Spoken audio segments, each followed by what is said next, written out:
Alright, greetings all students. Kita bertemu lagi sekarang kita sudah masuk ke minggu ke-6 dari 17 minggu pertemuan kita di semester ganjil di jurusan akuntansi Politeknik Negeri Malang.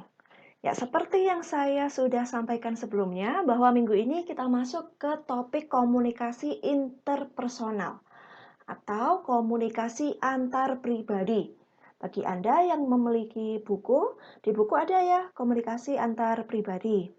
Bab 2. Dan ini adalah PowerPoint yang diberikan oleh penerbit.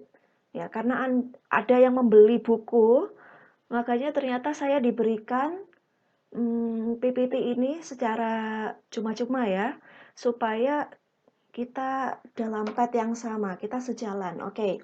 Jadi saya akan jelaskan dulu apa yang ada di buku, kemudian saya akan tambahkan hal-hal penting yang ada di modul Polinema. Jadi nanti saya akan berikan juga PPT, info-info apa yang tidak terdapat di buku ini, tapi menjadi topik yang penting di modul kampus kita. Gitu ya teman-teman informasinya. Dan ya ini adalah PPT free dan langsung dari penerbit, saya tidak ubah apapun. Jadi kalau ada tampilan apa yang kurang nyaman ya mohon dimaklumi saja ya. Ya, yang jelas semoga materi ini pun bisa membantu belajar teman-teman dengan baik. Well, jadi bab 2 adalah komunikasi antar pribadi. Secara umum kita akan mempelajari 5 hal penting ketika kita ingin berbicara dengan orang lain. Ya, ini versi buku. Kemudian pertama, apa itu komunikasi antar pribadi? Ya, seperti yang saya katakan bahwa antar pribadi atau interpersonal berbeda dengan yang pertemuan yang lalu ya. Kalau yang lalu intra dalam diri sendiri, kalau sekarang sudah inter, yaitu dilakukan oleh seorang dengan orang lain dalam lingkup masyarakat maupun organisasi, baik itu bisnis atau non-bisnis. Kemudian menggunakan media tertentu dan bahasa yang mudah dipahami. Seringkali kita menggunakan bahasa informal. Seperti kadang-kadang kalau saya berbicara pada teman-teman, nah seperti ini nih. Kalau saya ngomong nih dengan teman-teman mahasiswa, saya gunakan bahasa yang informal supaya kita ada nampak relasi yang lebih dekat begitu ya kalau kita menggunakan bahasa yang informal. Namun ketika fokus pada materi, ya ketika fokus pada materi menjelaskan teori-teori, kita menggunakan bahasa-bahasa yang lebih formal supaya profesional, terdengar profesional dan meyakinkan. Nah, berbeda ya, jadi ada dua bahasa. Ada informal dan juga formal. Bu Ima waktu mengajar sering menggunakan informal ya teman-teman ya? Ya? No? Lebih banyak formalnya? Ya, mungkin lebih banyak formalnya ketika menjelaskan materi. Namun ketika sudah menyapa teman-teman, memberikan contoh-contoh, saya akan sebisa mungkin settingannya akan saya ubah menjadi informal supaya teman-teman pun bisa menangkap dengan lebih mudah. Ya, dan teman-teman tahu ya, kadang-kadang kita mendengarkan suatu ceramah dengan menggunakan bahasa-bahasa formal, nampaknya kita merasa jauh, sulit untuk memahami. Ya, tidak merasa dekat, tidak kena gitu di dalam diri kita. Ya, kadang-kadang bahasa pun bisa menunjukkan gap tertentu. Ketika formal, ya menunjukkan kegiatan bisnis profesional. Ketika Anda bertemu dengan teman, namun berbicaranya formal, wah ini nampaknya tidak dekat. Nah, gitu ya teman-teman ya. Tapi kalau menggunakan bahasa informal, nampak akrab. Namun perlu dibedakan, ketika bisnis, tentu harus profesional, menggunakan bahasa yang formal. Dan terakhir, untuk mencapai suatu tujuan tertentu. Tentu orang berkomunikasi ada tujuannya ya. Ya, kadang-kadang Anda berkomunikasi dengan orang lain tujuannya untuk ngobrol supaya bisa mengenal orang lain, lebih dekat dengan orang lain, mencari perhatian. Betul seperti itu? Ya. Jadi komunikasi antar pribadi ini tidak hanya langsung ya, tidak hanya lisan saja, tapi dijelaskan di sini menggunakan media komunikasi tertentu. Anda pendekatan kepada seseorang ya menggunakan WhatsApp, nah itu juga merupakan satu bentuk komunikasi antar pribadi karena ada orang lain yang diajak untuk berbicara, berkomunikasi. Itu tadi pengertiannya ya. Kemudian tujuannya. Nah, kalau di bagian yang paling belakang ini untuk mencapai suatu tujuan tertentu. Nah, tujuannya apa sih komunikasi itu tadi? Ya, salah satunya menyampaikan informasi. Jelas ya, menyampaikan apa yang kita tahu kepada orang lain. Dua, berbagi pengalaman, sharing experience. Anda punya pengalaman apa? Misalnya Anda punya pengalaman lucu waktu MOS atau LDK. Oh, teman-teman belum LDK ya? Nanti Desember ada latihan dasar kepemimpinan. Jika tidak berubah ya, saya dengar semacam itu sih. Tapi saya dengarnya juga beberapa bulan yang lalu. Mungkin ada perubahan lagi. Kemudian ospek, kemarin sempat mengikuti ospek mungkin, atau prastudi di himpunan. Nah, Anda bisa berbagi pengalaman Anda. Nanti kita coba berbagi pengalaman. Kemudian ketiga, melakukan kerjasama. Nah, ketika bekerja dengan orang lain, tentu kita butuh berkomunikasi ya, supaya ya bisa bekerja dengan maksimal antara satu anggota dan anggota yang lain. Empat, melampiaskan kekecewaan atau ya berkaitan dengan emosi ya. Kalau Anda kecewa pada sesuatu, saya kecewa mengapa saya tidak diberi banyak tugas oleh Bu Ima. Kemudian Anda kecewa, kemudian kemudian memendam dalam diri, kemudian cerita dengan teman-teman. Nah, sebaiknya dikatakan. Ya, kalau kecewa pada suatu hal jangan dipendam dong. Ya, kan bisa dikatakan. That's why ini salah satu tujuan dari komunikasi interpersonal. Kelima ya, menumbuhkan rasa simpati dan menumbuhkan motivasi. Ya, tentu teman-teman ketika berbicara tidak hanya negatif terus kan ya. Seringkali kalau saya tahu mahasiswa sangat positif. Bisa bercerita, menenangkan teman yang punya masalah, memberikan motivasi. Nah, itu tadi beberapa contoh tujuan komunikasi interpersonal. Mungkin Anda menemukan masih ada contoh-contoh yang lain yang bisa juga nanti dimasukkan di bagian sini. Nah, berikutnya, karena kita bertemu dengan orang lain, nanti topik kita juga ada komunikasi kelompok. Nah, kalau sudah terbentuk suatu kelompok, maka secara alami akan muncul yang namanya gaya kepemimpinan. Gaya ini muncul terjadi karena beberapa faktor. Bisa dari dalam internal, memang sifat diri kita mengarah pada suatu hal, ya suatu hal tertentu. Kemudian ada juga kondisi yang membuat kita acting semacam itu. Jadi kita melakukan sesuatu atau ya gaya bicara kita itu menunjukkan sesuatu ya. Mengapa demikian? Ya karena ada tekanan dari luar misalnya juga semacam itu. Nah, gaya kepemimpinan itu adalah bagaimana cara seseorang mempengaruhi, mengarahkan, memotivasi, mengendalikan bawahan dalam menyelesaikan tugas atau pekerjaannya. Di sini ya, mempengaruhi, mengarahkan, memotivasi, berkaitan dengan yang sebelumnya. Ya, ketika seorang pimpinan, misalnya pemimpin rapat, berbicara, bagaimana cara dia untuk menyampaikan sesuatu, ada gaya tersendiri. Ya, ada 4 gaya kepemimpinan menurut ahli kita, yaitu Ludlow dan Panton. Yaitu pertama adalah directing atau pengarahan. Ya, kita terima dulu ya, directing atau pengarahan. Kemudian 2, coaching atau pembekalan. 3, supporting atau memberikan dukungan, support. Dan delegating atau mendelegasikan tugas. Apakah ada di belakangnya? Oh, nggak ada. Jadi kalau dari judulnya saya rasa sudah menjelaskan ya. Directing itu artinya adalah ketika seorang pemimpin mengetahui bahwa anggotanya atau anak buahnya belum memiliki pengalaman yang cukup untuk mengerjakan tugas.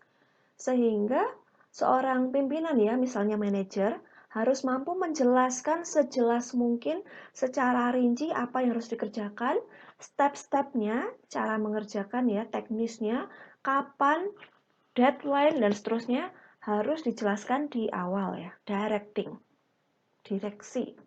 Nah, secara khusus ketika anak buah benar-benar tidak tahu apapun. Biasanya mungkin di awal ya, ketika suatu proyek dijalankan. Berikutnya coaching.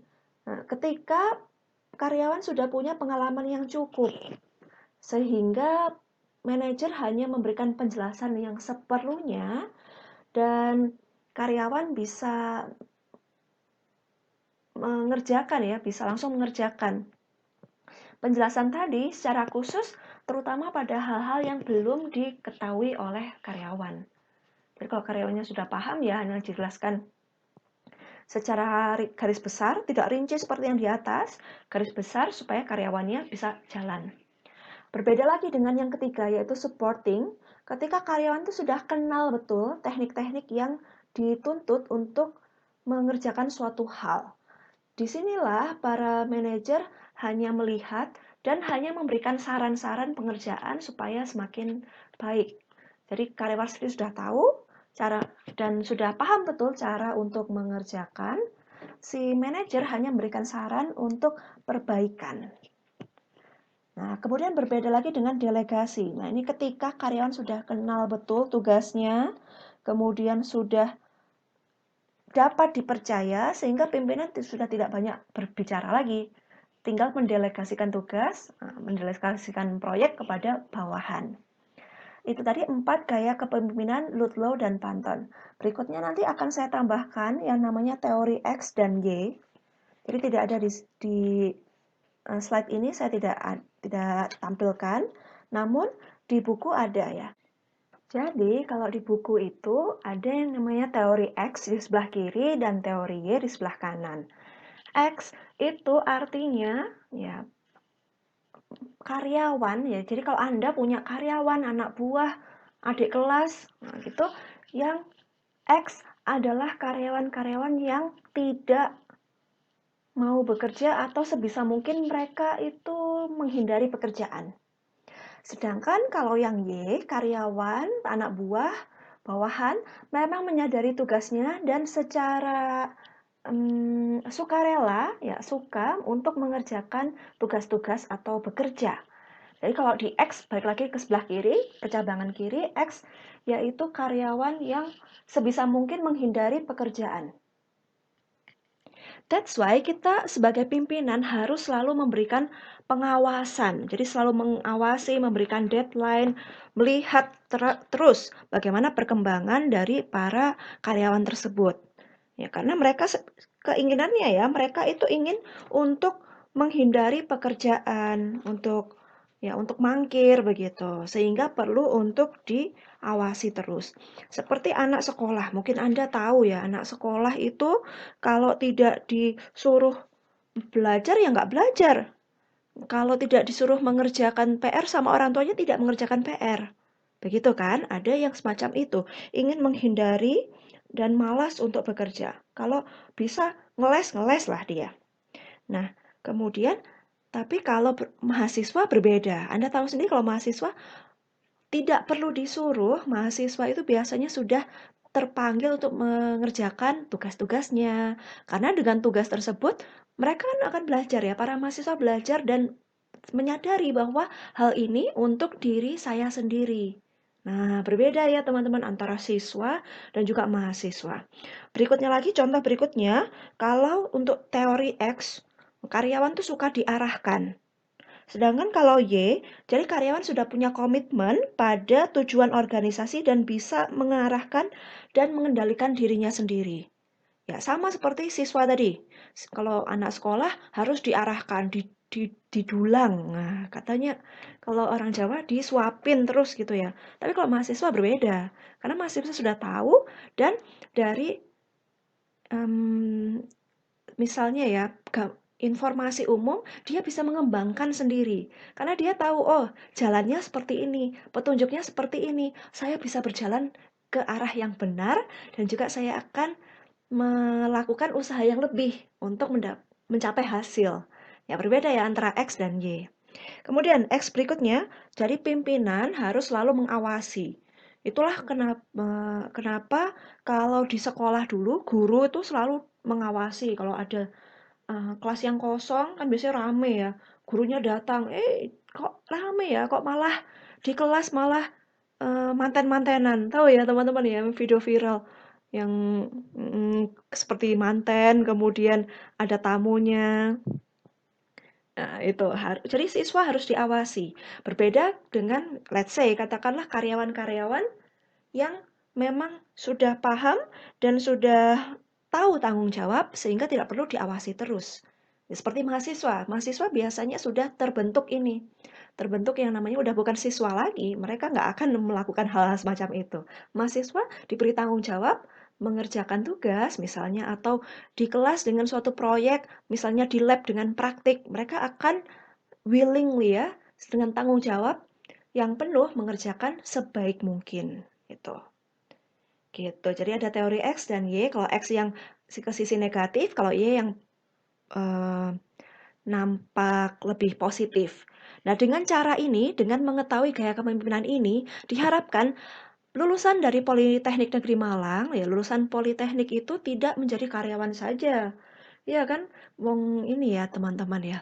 Kalau pengalaman saya saja sendiri, sekian puluh tahun yang lalu, 10 tahun yang lalu ketika saya lulus sekolah, saya bekerja, benar karyawan. Namun pada saat saya bekerja itu saya sudah punya anak buah. Jadi ada karyawan-karyawan lain yang lokasinya tersebar se-Indonesia. Mereka admin di kota masing-masing yang harus melaporkan tugas. Nah, di sini berarti saya walaupun junior, mungkin umurnya jauh berbeda dibanding karyawan-karyawan yang lain, namun secara manajemen levelnya saya lebih tinggi karena saya ada di pimpinan ya, staf di kantor pusat yang harus mensupervisi pekerjaan di karyawan di kota-kota lain tersebut. Nah, kalau dari pengalaman saya saja sekian puluh tahun yang lalu, setahunan yang lalu, lulusan Polinema sudah punya anak buah, ya. Jadi yang harus disupervisi. Nah, nanti teman-teman juga semacam itu. So, kalau nanti jadi pimpinan harus tahu bagaimana sifatnya si karyawan. Ada karyawan yang sulit untuk diatur, ya, jadi kita harus lebih berikan pengawasan, selalu diawasi, harus melakukan apa yang dalam 4 gaya ini, termasuk yang directing ya, karena mungkin mereka nggak tahu sama sekali. Kalau karyawannya sudah sedikit paham, di coaching, supporting jika perlu saran-saran saja. Atau jika sudah pinter banget, kita delegasikan. Kemudian melihat anak buah tadi sifatnya semacam apa. Kalau yang delendem ya, harus diawasi terus. Mereka tipe-tipe X ini harus diawasi terus. Tapi kita lihat orang lain, ada karyawan lain yang sudah tanggung jawab, ini tipe-tipe Y. Sehingga bisa kita berikan tanggung jawab yang lebih. Ya, itu penting. Gaya kepemimpinan. Selanjutnya adalah kita masuk ke subtopik berikutnya adalah kebutuhan manusia. Jadi ada seorang ahli yaitu Maslow ini menunjukkan kebutuhan manusia itu dalam 5 tahap seperti piramida sebagai berikut. Ya, sesuai namanya piramida dimulai dari yang bawah dulu ke atas. Yang paling bawah adalah yang paling mendasar. Hingga yang atas yang sifatnya lebih khusus, ya tidak dibutuhkan oleh semua manusia. Biasanya ketika tahap ini, kalau teman-teman mungkin waktu sekolah dulu ada kebutuhan primer, sekunder, tersier. Ya, ini kurang lebih mirip.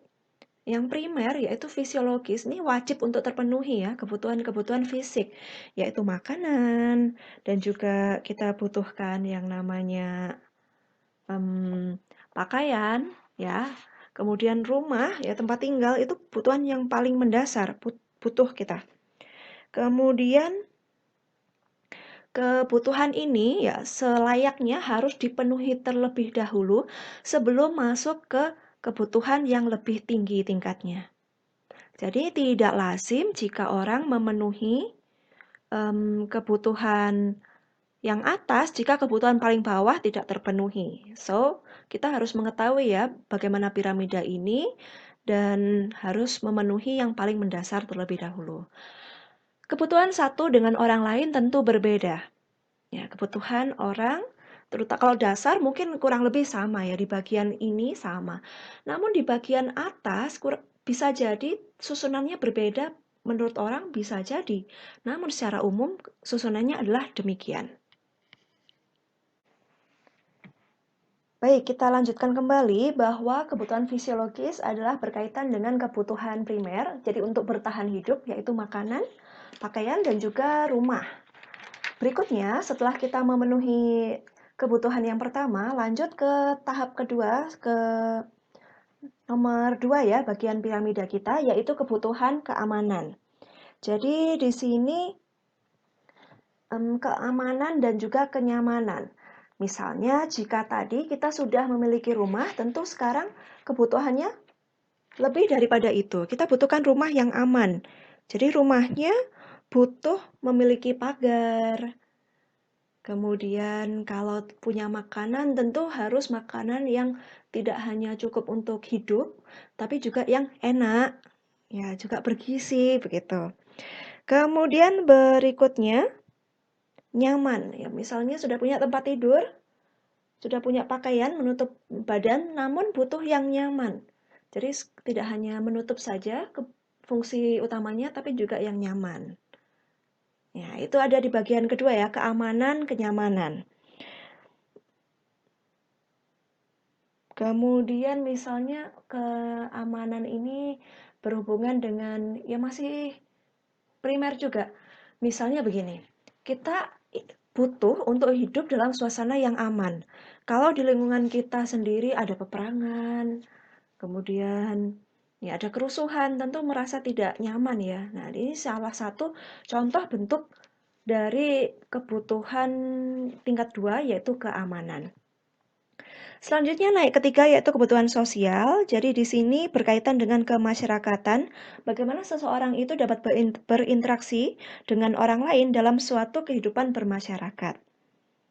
Nah, misalnya di lingkungan maka butuh yang namanya ada kerja bakti, ronda, kemudian karena kita harus saling membantu juga misalnya kegiatan gotong royong ketika ada yang hajatan atau pembangunan rumah.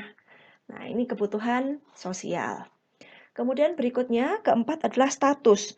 Jika tadi di tingkatan ketiga kita membutuhkan orang lain untuk berinteraksi, berikutnya naik ke tingkat keempat yaitu status, di mana kita ingin diakui oleh orang lain, yaitu berkaitan dengan pengakuan, penghargaan, kedudukan, dan tingkat sosial di masyarakat.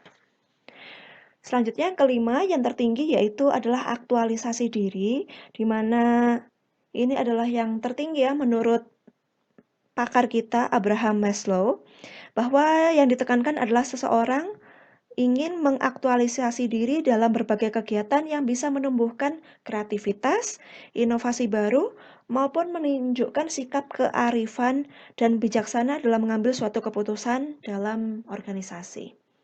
Jika kita ingin contohkan diri kita sendiri ya, teman-teman sudah melengkapi kebutuhan 1, 2, 3, kemudian untuk tingkat keempat Anda ingin diakui sebagai mahasiswa yang baik. Ya, jadi Anda memang sengaja rajin terus ya karena kebutuhan dari diri Anda, tapi Anda juga ingin diakui oleh teman-teman bahwa saya juga baik loh sama seperti yang lain. Makanya saya juga melakukan hal-hal semacam ini. Saya datang tepat waktu, saya mengerjakan tugas, kemudian saya aktif di kelas karena saya juga ingin diakui sebagai mahasiswa yang teori Y, bukan teori X. Dan kebutuhan aktualisasi diri di mana ingin lebih menampilkan atau ingin mengikuti kegiatan-kegiatan yang bisa memberikan kesempatan ya kita untuk berkreativitas, berinovasi, dan juga ingin lebih menjadi orang yang lebih arif dan bijaksana. Seperti teman-teman, di sini pun ketika Anda menjadi mahasiswa, tidak hanya belajar dan pulang. Namun Anda juga ingin untuk belajar berorganisasi supaya memiliki soft skill. Ya, jadi tidak hanya hard skill, soft skill mungkin juga memiliki leadership. Nah, memiliki pengalaman kerja dalam tim. Ya, ini salah satu kebutuhan aktualisasi diri. Anda berhubungan dengan orang lain tidak hanya pada tingkat 3, tapi juga sudah masuk ke tingkat 5 karena ingin mengembangkan kreativitas, mengembangkan potensi yang Anda miliki. So, kalau saya tanya, kalau kita harus merefleksikan diri, Anda kebutuhannya apa saja? Sudahkah memenuhi ini? Apakah sesuai dengan pendapat dari Maslow ini? Kebutuhan mana saja yang belum Anda lengkapi? Jadi sekarang masih dalam tahap mana? Nah, silakan teman-teman periksa batin Anda ya. Kalau Anda kebutuhan sekarang ada di mana? Jadi saya ingin meminta Anda ya, kalau bisa menjelaskan dalam bentuk paragraf ya, ceritakan bagaimana keadaan Anda jika dikaitkan dengan dengan piramida ini dalam bentuk paragraf.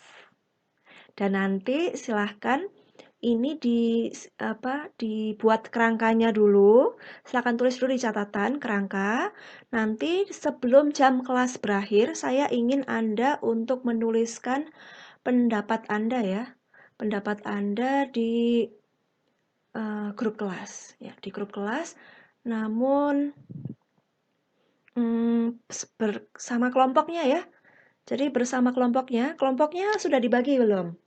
Kalau kelas kita akan punya 5 kelompok, ya saya harap sudah ya. Jadi teman-teman akan punya 5 atau 6 anggota begitu ya per kelompok sesuai nomor absen. Ya, jadi silakan buat per kelompok, disusun, kemudian kumpulkan 1 orang dan 1 orang tersebut yang mengirimkan ke grup kelas jawabannya dalam bentuk paragraf. Jika ada anggota kelompok yang tidak mengumpulkan tepat waktu, dan ini sudah keburu deadline, teman-teman bisa kumpulkan aja langsung, nggak perlu menunggu temannya yang lama. Ya, jadi jika ada teman yang termasuk dalam teori X tadi, tidak perlu ditunggu. Jika Anda sudah siap dan memang sudah mendekati deadline daripada terlambat semuanya, tinggal saja yang X tadi karena Anda adalah Y yang baik. Silahkan mengikuti tugas saya. Langsung dikirimkan sebelum jam kelas berakhir. Paham ya? Apa yang harus Anda lakukan. Jadi sekarang fokus dulu hanya bikin kerangkanya saja dulu, garis besar. Nanti setelah video ini berakhir, baru dituliskan dengan profesional. Oke ya, kebutuhan Anda. Selanjutnya, oke, ini XY yang tadi saya jelaskan ya. Faktor hygiene menurut Herzberg. Let me check first ya. Let me check. Ini nampaknya ini berbeda ya. Ini teori 2 faktor. Oke. Jadi ternyata PPT yang diberikan, nah ini kurang tepat. Teori 2 faktor.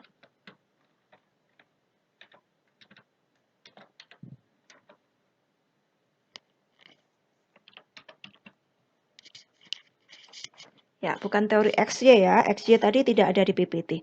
Teori 2 faktor untuk mengetahui motivasi seseorang dalam menyelesaikan suatu pekerjaan.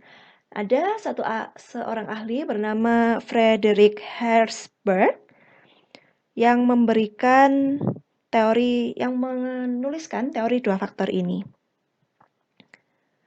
Pada dasarnya ini merupakan pengembangan dari teori kebutuhan dari Maslow.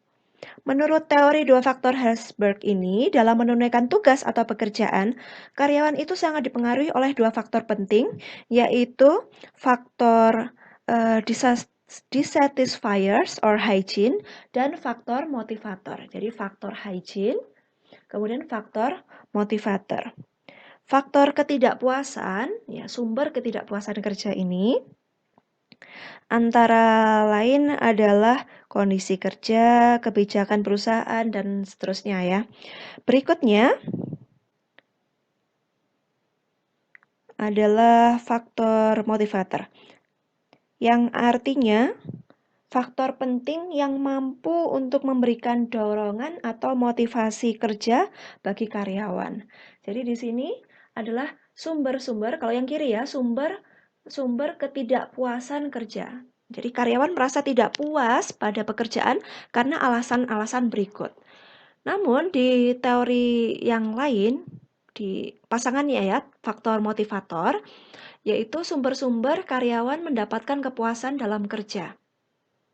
Jadi kalau kita bayangkan dalam diri kita sendiri, kadang kita tidak suka untuk tergabung dalam suatu organisasi atau suatu kelompok karena kondisinya, karena kebijakannya yang pelin-pelan, misal, karena supervisinya, ya pimpinannya bagaimana cara mengawasi itu kurang kurang mengenakkan, gaji, hubungan dengan orang yang lain, keamanan kerja, kemudian masalah dengan kehidupan pribadi yang dibawa-bawa pada pekerjaan, merupakan sumber-sumber di mana orang tidak merasa nyaman, tidak merasa puas dengan pekerjaannya.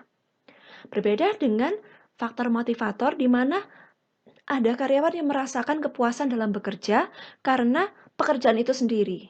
Jadi ada seseorang karyawan yang menyenangi pekerjaannya karena pekerjaannya itu sendiri sesuai dengan passion. Pekerjaannya mulia dan merasa diberikan tanggung jawab. Nah, saya punya tanggung jawab ini, saya senang mengerjakannya. Diakui oleh orang lain. Kemudian diberikan kesempatan untuk mendapatkan prestasi. Ada promosi, jadi ada peningkatan kerja, bisa bertumbuh dan berkembang. Nah, ada dua faktor nih yang menyebabkan orang tidak puas dan juga puas. Anda sebagai mahasiswa, ya Anda punya alasan-alasan tersendiri ya, bagaimana perasaan Anda ketika menjadi mahasiswa. Ada sisi tidak puasnya karena apa, namun ada sisi kepuasan tertentu karena hal-hal apa. Ya, silakan nanti teman-teman ini digaris bawahi ya, kalau di catatan Anda ya silakan digaris bawahi. Ada kemungkinan kalau yang saya bilang garis bawahi ini penting dan akan muncul pada pertemuan-pertemuan selanjutnya ya. Alright. Kemudian berikutnya, karena di pertemuan yang lalu kita sudah mempelajari komunikasi intrapersonal, persiapan sebelum berkomunikasi dengan orang lain berkaitan erat sekali dengan topik ini, yaitu mendengarkan sebagai keahlian komunikasi antar pribadi. Jadi ketika kita berkomunikasi dengan orang lain ya tidak hanya berbicara saja, namun perlu juga menyimak apa yang menjadi topik pembicaraan, percakapan dengan orang lain. Ya, semakin banyak kita berkomunikasi dengan orang lain, maka akan mengasah kemampuan mendengarkan kita. Tentu Anda senang ya jika punya rekan yang merupakan pendengar yang baik. Ketika kita menceritakan sesuatu, mereka menyimak, mendengarkan, memberikan respon yang tepat. Tentu kita senang ya. Daripada kita berbicara dengan orang, kita sudah excited cerita ya. Orang tersebut hanya main HP dan ah, ya, bagaimana rasanya? Nggak enak ya? Seperti diabaikan, kita bukan prioritas.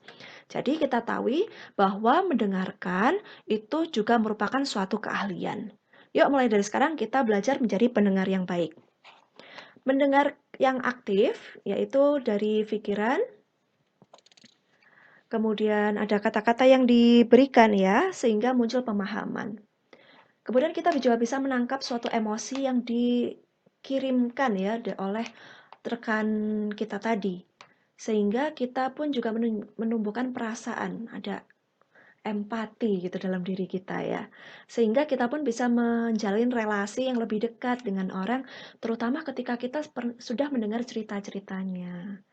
Jadi tentu kita tidak akan dekat dengan seorang jika kita tidak mengikuti emosinya dan juga mendengarkan cerita-ceritanya. So yang ingin menjalin hubungan erat dengan orang lain, menjalin relasi, silakan mulai dengan tidak hanya memberikan informasi namun juga cerita ya, bercerita tentang hal-hal keseharian sehingga bisa menjalin hubungan yang lebih erat di sini. Ya, betul.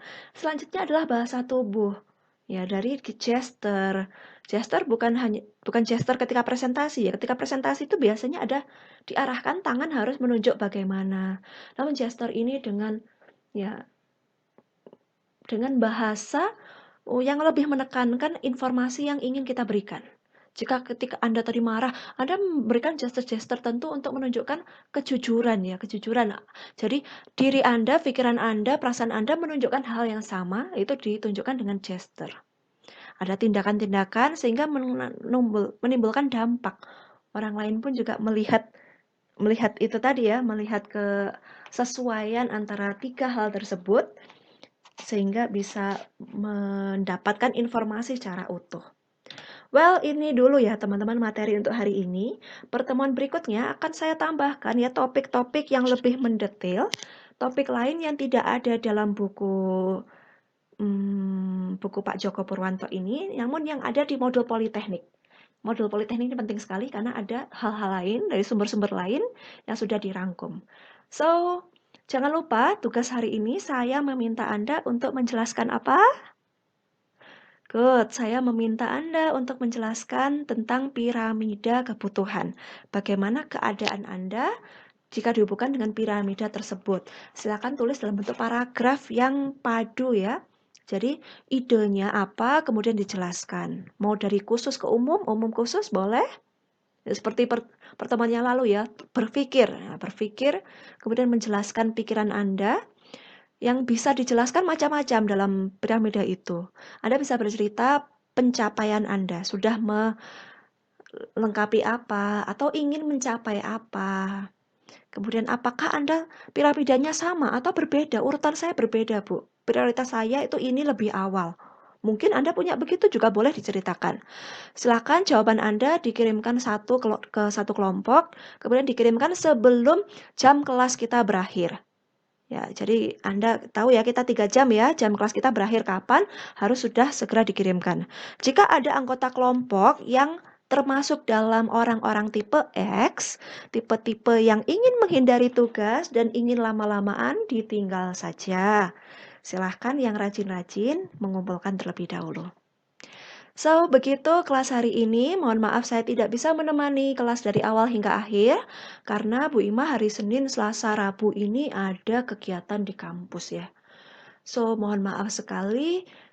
Sebisa mungkin jika saya luang kita akan diskusi ya. Kita akan gunakan Google Meeting, kita akan bercakap-cakap ya, karena sudah mulai komunikasi antar pribadi. Saya ingin memanggil Anda untuk berpendapat dan juga kita akan pelajari yang namanya topik ice breaking. Jadi bagaimana mengadakan ice breaking ketika dalam pertemuan atau dalam presentasi. Ya, kita simpan dulu untuk pertemuan minggu depan ya. Atau pertemuan berikutnya, I don't know. Jadi teman-teman tetap jaga kesehatan, tetap terapkan pola hidup sehat dan bersih. Dan juga jangan lupa untuk berbahagia. Well, see you later.